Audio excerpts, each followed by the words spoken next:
Say it out loud with me. I'm gonna harvest my food with poison.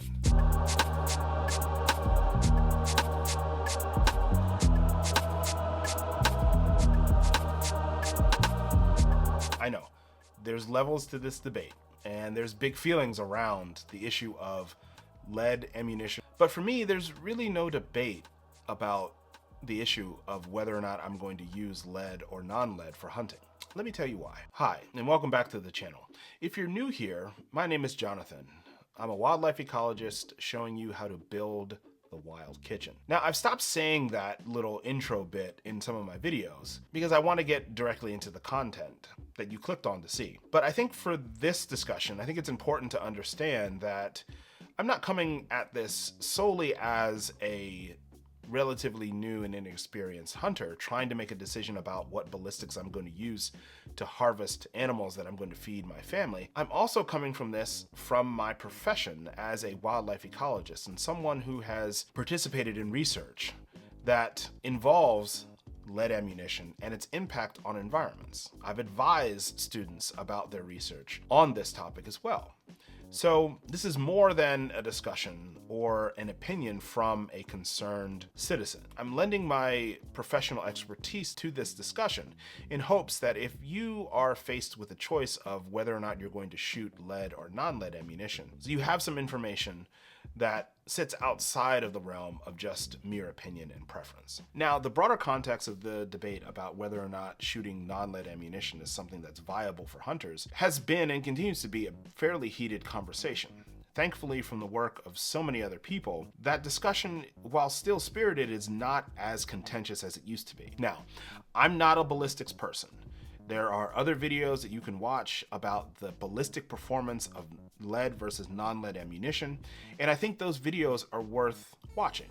Meat Eater, despite my criticism of them, has a really good video on examining the ballistic performances of different types of ammunition that I think is comprehensive and worth a watch. Hey folks, I just wanted to take a break and let you know that one of the best ways to get the most out of the content on this channel is to subscribe to my newsletter. Every Sunday, I give you more depth and insight into the topics I cover on Out There JCH, including thoughts and perspectives that I don't really share on this platform. The newsletter is free to sign up, and as an incentive to becoming a subscriber, I'm offering a free wild food resource guide that will help make you a more capable harvester and home cook. Just click the link in the description to sign up. Okay, let's get back to the episode. But this video is not about ballistic performance, it's about the why, the sort of broader philosophical and maybe even moral issues that one might have when confronting the idea of whether or not they're going to switch from lead ammunition to non-lead ammunition. Now,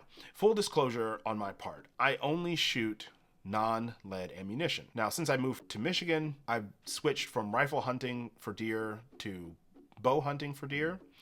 And so I'm not shooting my rifle to harvest animals to put them on the table anymore. But I do plan to have opportunities to do so, to hunt in areas where rifle hunting is more convenient, like the South and the West.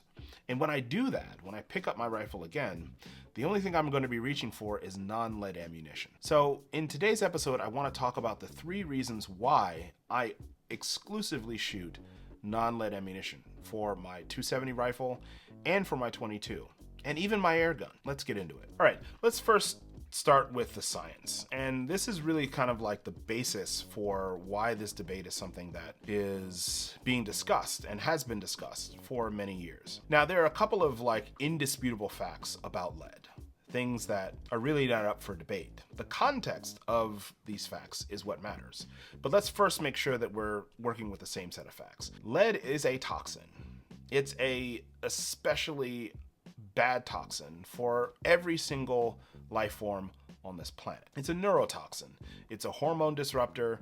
It's a poison. So the question is, why would we use this substance for ballistics in hunting? Well, despite being a toxic substance to life on this planet, lead is readily abundant. It's malleable. It can be shaped into all sorts of different things. It's a relatively soft metal while also being fairly heavy. And one of the benefits of lead when hunting is that it fragments on impact. Now, the reason why you would want your ballistics to fragment on impact is to increase the lethality of that ballistic projectile in taking down an animal. Traditional lead bullets, when they hit, act kind of like grenades once they've made contact with the body and fragment into other pieces, scattering in a relatively close area in the animal, but causing further and secondary damage that will hopefully kill the animal quickly. Now, some people have argued that yes, any substance in certain amounts can be toxic. You can get into serious trouble if you overhydrate yourself. But that argument kind of falls apart when we examine the broader context of it. Because it's not only the fact that lead is toxic, but it's toxic in relatively small amounts. Saying that water can be just as deadly as vodka is technically true. But if you chug 24 ounces of water, that's probably going to be good for you. Whereas if you were to chug 24 ounces of vodka, you'd be in some serious trouble. So the issue is not only that lead is toxic, it's that it's toxic in small amounts. Now, if you want to delve into the science of things, then I highly recommend that you read Dr. Vincent Slaby's paper in Science, where he discusses the impacts of lead in raptors. And where these birds get into trouble with lead poisoning is not from being shot, although that does happen in rare occasions. People decide that it's a good idea to take a shot at a large bird. But most of these animals that are getting lead into their systems ingest it by feeding on carcasses that have been shot with lead bullets. This is the single largest killer of one of the world's most endangered species, the California condor, which is a bird species I may know a thing or two about. It's not only California condors, but it's a wide variety of raptors, as Dr. Slaby talks about in his paper. Oh, by the way, I was a member of Dr. Slaby's PhD committee, so I got a chance to read about his work as it was happening. And it's one of the most important studies that's ever been published.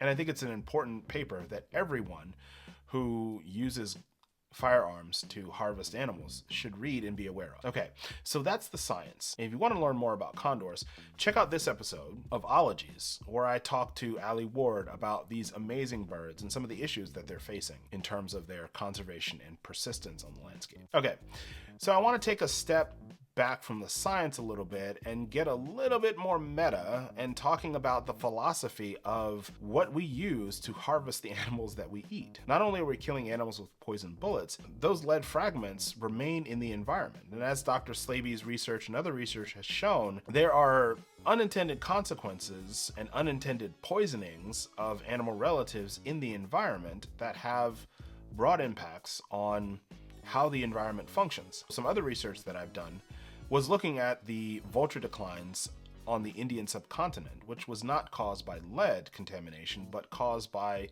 a veterinary drug that was widely used in rural areas that just so happened to be toxic to the scavenging birds that were there. Now, one may think, why do we care if birds that don't eat dead things are dying out? But as we have seen on the Indian subcontinent and other areas, removing scavengers from an environment can have a wide range of effects.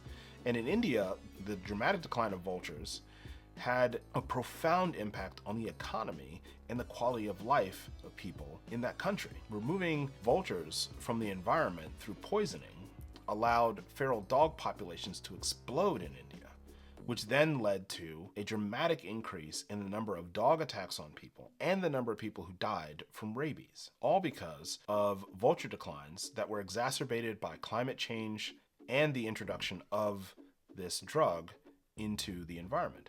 And all of it was unintended. Coming back to lead, given the fact that we know that this substance is toxic and that by using it, we are not only endangering the environment, but potentially endangering ourselves, why would we use it?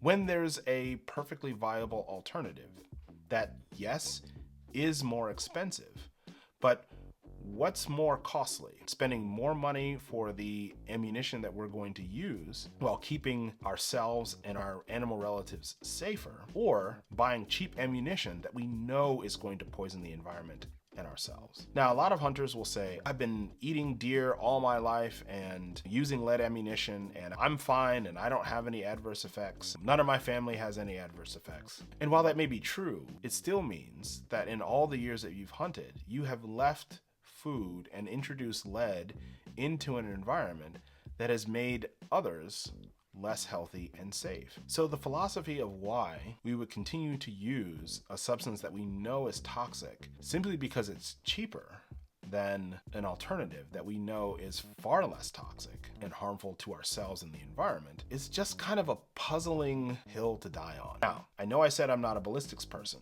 but I do know that switching from lead ammunition to non-lead ammunition can have some impacts on how you shoot and the effectiveness of the firearm that you're using. It may be incompatible, or it may require hunters to adjust how they hunt and how they shoot, which again is something that I think is well worth it, given the fact that we know lead is toxic. There's just no good reason in my mind to continue to use something that we know is harmful when we have an alternative. Lastly, I want to talk about the responsibility that we all have as hunters.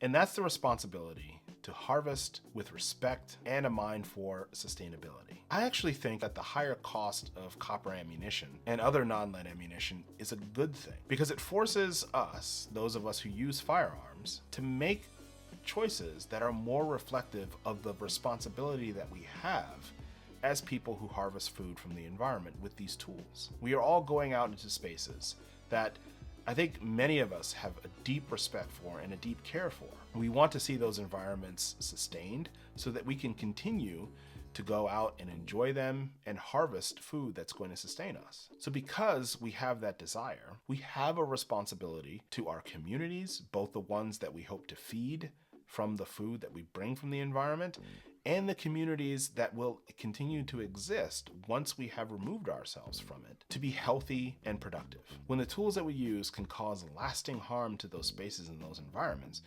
we undermine and abdicate our responsibility to those environments and the members of those communities. We put ourselves at risk and we put future generations at risk by not being consciously aware of how everything that we do has an impact. American society is so often built on externalizing and not being consciously aware of the consequences of their actions. And I think that's to our vast detriment. And so the fact that non-lead ammunition costs more requires us to reflect on what do we think the privilege of being able to hunt and harvest is worth to us? Or is it a deeply spiritual practice that goes beyond just putting food on the table, but becomes a part of our identity and the identities that we want to pass on to the next generation? I think our society needs much more conscious action towards our use of environments and towards our relationship with our animal relatives. And when lead ammunition is cheap and readily available, and when we ignore the very real negative impacts of using this substance to feed ourselves, we run the risk of perpetuating the environmental destruction that so many of us do not want to see continue. So to bring things home, lead is toxic.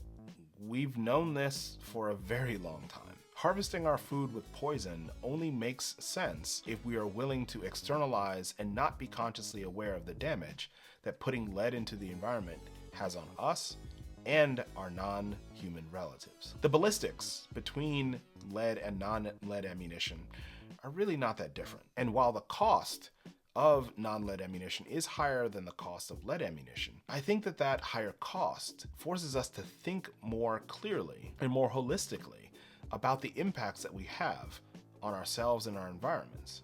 And I think that that consciousness around the broader context of what we do is why this is such a hot button issue. It's much more convenient and easy to move through life if you ignore the context of the things that you do and the places that you occupy. But that's not how I want to live. And I think if we're going to solve our environmental problems, if we are going to begin to make headway in solving hunger that plagues far too many people in US society and globally, we need deeply contextual and broadly contextual thinking and problem solving, rather than the cookie cutter, black and white attitudes that many people have towards all sorts of things in life. I prefer things that expand my understanding of how the world functions, rather than limit my understanding just so I can save a buck. Have you ever thought about the saying, shooting yourself in the foot? Part of the reason why shooting yourself in the foot is so bad is because it gives you lead poisoning. For other controversial topics in the realm of hunting, you might want to check out